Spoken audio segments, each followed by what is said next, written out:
taught Allah. His name is Muhammad Mustafa. His name is Muhammad Mustafa. Assalamu alaikum wa rahmatullahi wa barakatuh. Welcome to another episode of the Ark of Noah. With me in the studio is Sheikh Muqtasid. Assalamu alaikum wa rahmatullahi wa barakatuh. Welcome back to the studio, Sheikh. Thank you very much. Very pleased to have you back. Thank you, I'm very pleased as well. We've been talking about a number of different subjects and mainly referring to the gift of Islam. And in this episode, we're looking to really further the understanding of the great gift of Islam. Sheikh, can you tell us a little bit about why don't we see the value of this great gift in these days? Yeah, I think as Muslims living in this time, we have settled for a very passive approach to our religion. We are trying to see Islam through,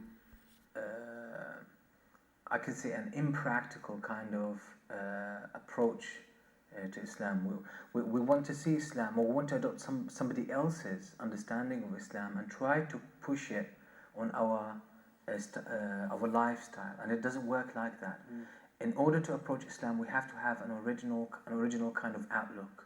We have to go straight to the sources, to the Quran and the Sunnah, and see what Allah subhanahu wa ta'ala wants to tell us. Take that and try to implement it and live by that. So are you saying that we really, a lot of us, perhaps, going to make a hypothetical suggestion, we are in fact taking our religion from what we hear, perhaps what we see in the media, number of different sources, perhaps from the parents even, sometimes cultural creeps in. Yes, all this actually plays a major role in our approach to Islam. But as I said, what's happening, the Muslims are looking at the world around them and we're trying to be like someone else. Right, okay. So this is why we're not having the original approach to Islam. We have our own originality, and it's related to the origin of creation. It's related to the essence of life, the purpose of our creation. So it's as simple as that. Let's have our own original approach to Islam. Let's see what Allah subhanahu wa ta'ala wants to tell us, what Allah wants us to understand, how Allah subhanahu wa ta'ala wants us to behave and act. And then we will start to develop our own identity and our own approach to life in general. Recover it, perhaps. Obviously recover it, but because I think the Muslim Ummah has slightly was pushed off balance after colonialism, and because the Muslim Ummah was leading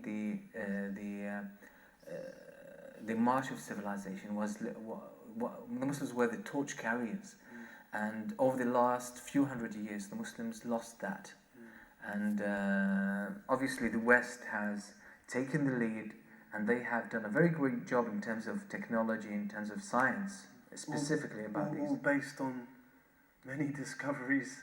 Obviously, based on the contributions of Muslims, obviously. But the Muslims have been sort of kept away from the real world for some time. They've lived in this legacy, and they lost attachment and relevance to modern times. So that is the essence of what you're saying here, is that in fact we can't see the link between religion, and we can't see that in the life that we lead, where the link is and where the benefit is. Perhaps where in the old days they saw that.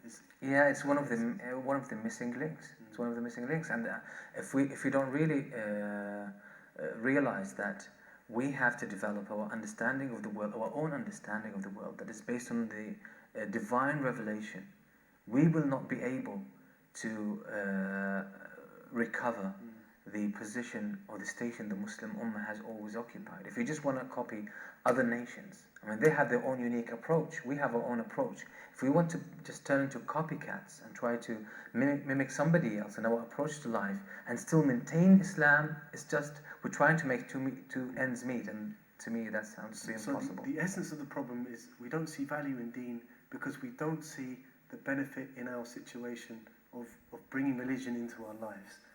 And you're saying that the solution is we have to go back to see that value. We have to go back to the sources of Quran and Sunnah, and that will open up to us the great treasure of knowledge and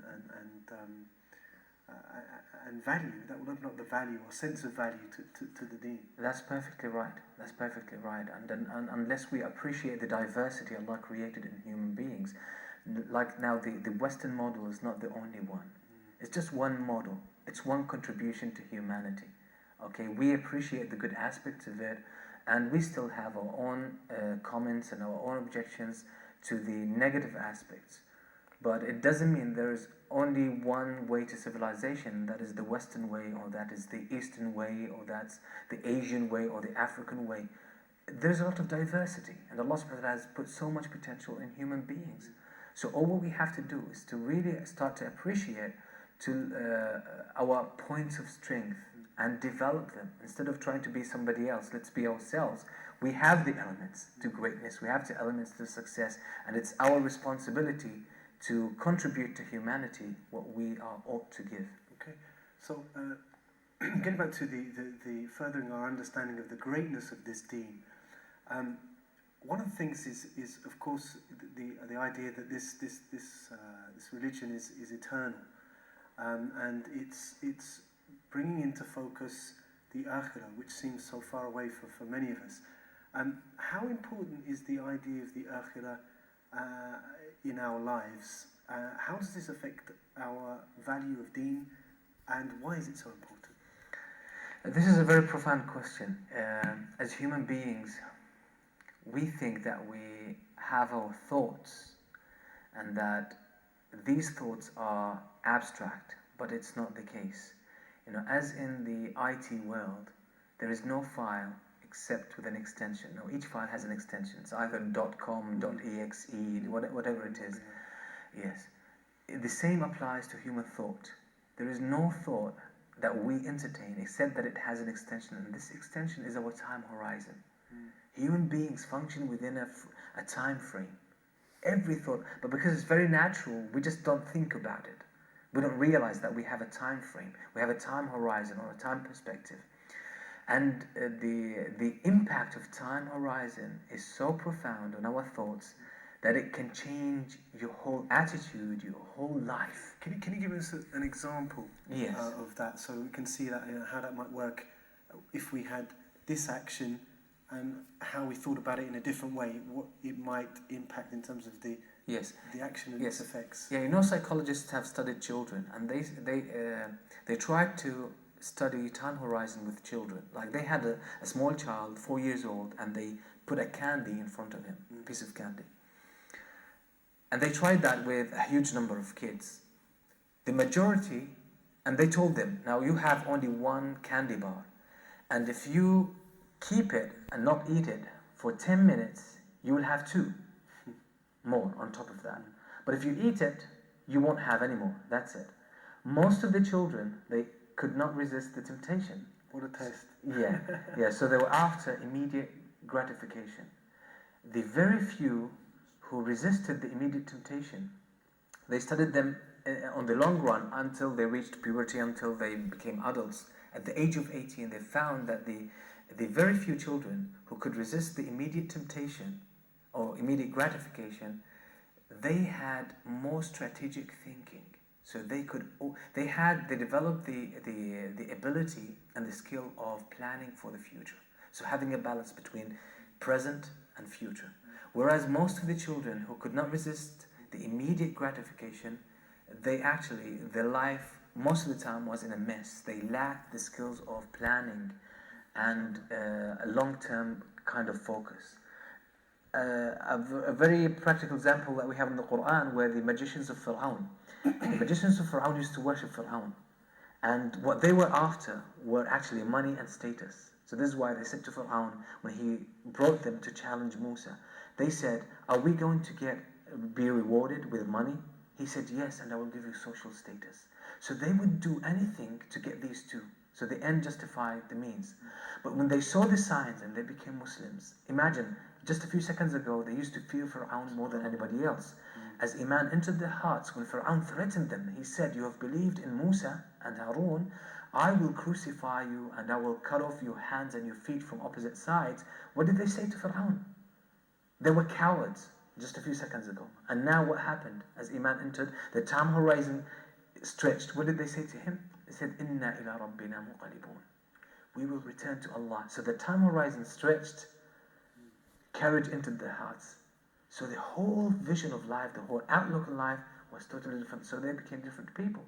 This is how our belief in the Akhirah, just to answer your question, our belief in the Akhirah can make us totally different people, just the right people. And so it actually influences our dunya as Definitely. life of the world. It does influence, because the Akhirah and the dunya are not totally separated. Once you focus on the Akhirah, Allah will give you the dunya. But if you focus on the dunya, you might get something of the dunya, but you will also lose the Akhirah. It's very important, yeah. Shaykhna, in the next part of the episode, we'll talk more about the Akhirah and what's in store for us there. Can you give us just a little bit more about, just before we go to the break, about the relationship between Akhirah and dunya? Many people like to see that in some sort of dichotomy. It's either you get the dunya or you get the Akhirah. But when Allah subhanahu wa ta'ala talks about the dunya and the Akhirah, Allah talks in terms of attention, focus, in terms of goal setting. Don't make the dunya your ultimate goal. Make the Akhirah your ultimate goal. But most of the time, if you focus on the Akhirah, you will get both.